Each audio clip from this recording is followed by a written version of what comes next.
Hi friends, chicken pulao తయారు చేసుకోవడం ఎలాగో చూద్దాం ఫ్రెండ్స్. ఈ చికెన్ పులావ్ అనేది చాలా ఈజీగా, చాలా టేస్టీగా ఎలా తయారు చేసుకోవాలో చూద్దాం. మొదటిసారిగా మా ఛానల్ని చూస్తున్నట్లయితే కనుక సబ్స్క్రైబ్ చేసుకోండి. ఇక మనం వీడియోలోకి వెళ్ళిపోదాం. పాన్ పెట్టుకుని 1 టేబుల్ స్పూన్ దాకా నెయ్యిని వేసుకోండి. 2 టేబుల్ స్పూన్ల దాకా ఆయిల్ కూడా వేసుకోండి. ఇవి కాస్త హీట్ అయిన తర్వాత హోల్ గరం మసాలా దినుసుల్ని వేసుకోవాలి. బిర్యానీ ఆకు, మొత్తం స్పైసెస్ అన్ని మసాలాలు వేసుకొని ఇవి కాస్త ఫ్రై అయిన తర్వాత పొడవుగా సన్నగా తరిగిన ఆనియన్ ఒకటి వేసుకోండి. ఇది గోల్డెన్ బ్రౌన్లోకి రావాలి. ఆ విధంగా ఎర్రగా బాగా ఫ్రై చేసుకోండి. 4 పచ్చిమిర్చి చిలికలను కూడా వేసుకొని కాస్తంత ఫ్రై చేసుకోండి. ఈ విధంగా ఫ్రై అయిన తర్వాత 2 టేబుల్ స్పూన్ల దాకా అల్లం వెల్లుల్లి పేస్ట్ని కూడా యాడ్ చేసుకోండి ఫ్రెండ్స్. ఇక్కడ వచ్చేసి అల్లం వెల్లుల్లి పేస్ట్ అప్పటికప్పుడు నూరిందైతే మనకి బిర్యానీలోకి, పులావ్లోకి, కర్రీస్లోకి కూడా చాలా బాగుంటుంది.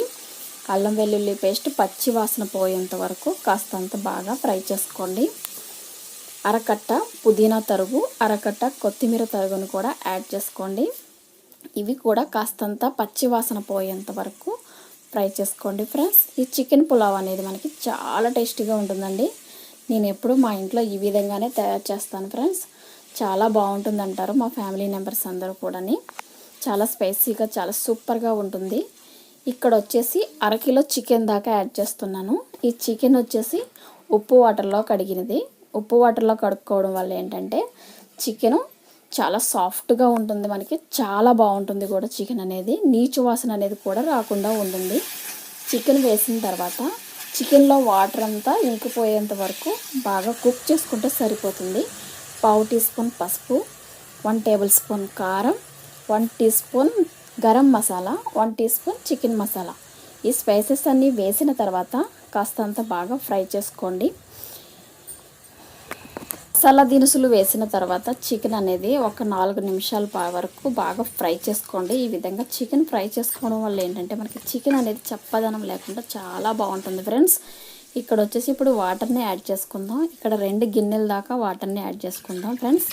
ఈ వాటర్ వేసిన తర్వాత రుచికి సరిపడగా కల్లుప్పును కూడా యాడ్ చేసుకుందాం.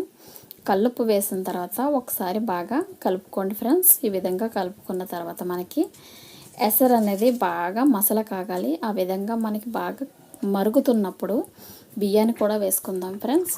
ఇక్కడ వచ్చేసి బియ్యాన్ని అయితే నేను ఏ గిన్నెతో వాటర్ని వేసానో అదే గిన్నెతో బియ్యాన్ని కూడా తీసుకున్నాను. ఒక్క గిన్నె మాత్రమే బియ్యాన్ని యాడ్ చేస్తున్నాను. ఇది వచ్చేసి కిలో లెక్కలు చూసుకుంటే కనుక 1/2 కిలో రైస్ దాకా ఉంది ఫ్రెండ్స్. ఇక్కడ 1/2 కిలో రైస్ని యాడ్ చేస్తున్నాను. దాని తర్వాత ఒకసారి కలయబెట్టి కుక్కర్ మూత పెట్టుకోండి. హై ఫ్లేమ్లో 5 నిమిషాలు, లో ఫ్లేమ్లో 15 నిమిషాలు మూత పెట్టుకుని కుక్ చేసుకోండి ఫ్రెండ్స్. ఈ విధంగా కుక్ చేసుకుంటే మనకి సరిపోతుంది. అంతేనండి ఫ్రెండ్స్. సూపర్గా, చాలా టేస్టీగా, పొడి పొడిలాడుతూ చాలా బాగుంటుంది చికెన్ పులావ్ అనేది. మనకి చాలా బాగుంటుంది ఫ్రెండ్స్. ఈ విధంగా మీరు కూడా ట్రై చేయండి చికెన్ పులావ్ అనేది. ఇది నేను ఎక్కడ చూసిన వీడియో కాదు ఫ్రెండ్స్. మా ఇంట్లో నేనైతే చికెన్ పులావ్ ఇలాగే తయారు చేస్తాను. చాలా బాగుంటుంది, చాలా స్పైసీగా, కమ్మగా, చాలా సూపర్గా ఉంటుంది చికెన్ పులావ్ అనేది. చాలా సాఫ్ట్గా కూడా మనకి చికెన్ ముక్క అనేది కుక్ అవుతుంది ఫ్రెండ్స్. ఈ విధంగా తయారు చేసుకోండి ఈ రెసిపీని.